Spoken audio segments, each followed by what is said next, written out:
what's going on, guys? It is Carly here bringing you day number 11 of my 31 Days of Horror 2020, and we are moving right on down to the year 2011, and that is with The Residents, starring Hilary Swank and Jeffrey Dean Morgan. Now, this movie is essentially about a girl who was recently separated from, I believe, her husband or boyfriend. I think it's her husband. She is separated from him, and she moves into this pretty nice apartment building, just one of those big apartment complexes, and she has this really handy, handsome landlord guy who's helping her out with things and just being extra friendly. So everything turns out, seems to be going pretty well. She's a doctor, so, she's at work for most of the day, but when she comes home, she lives alone now since she is separated from her husband.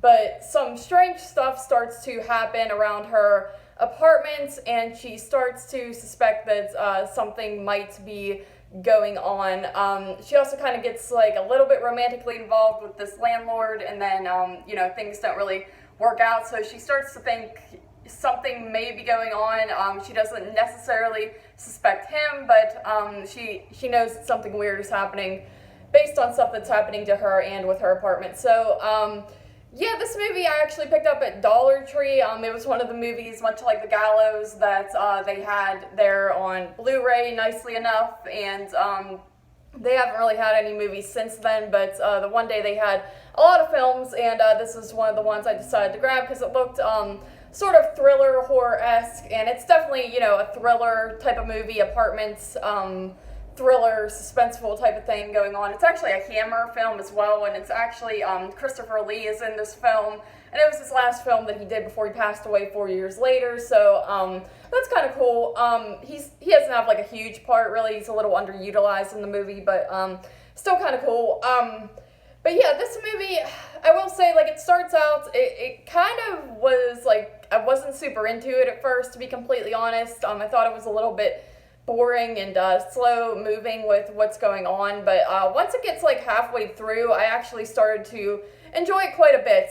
It's a very typical, basic thriller. You've definitely seen plots like this before. I kind of expected that going into it. The Residents, the way it looked like it was going to be something like Single White Female or Pacific Heights or any of those apartments horror movies where you kind of have some crazy person messing with someone, and that is pretty much what you get with this film. But at the same time, I thought it was rather entertaining. The suspense aspects aren't the best, but they're not the worst either. There are some moments that are kind of like, oh crap, and there's actually a moment in this that's really, I kind of had to look away. It involves like an injection, and just where it's placed is like super like it's cringeworthy for me. It made me feel a little bit queasy, so I did have to look away. I was a little shocked by that, but overall, it's not a bad movie. The characters are pretty decent. Hilary Swank's good in the movie, and the landlord dude, he's good character because he has like that handsome look to him, but he also kind of looks like he could turn out to be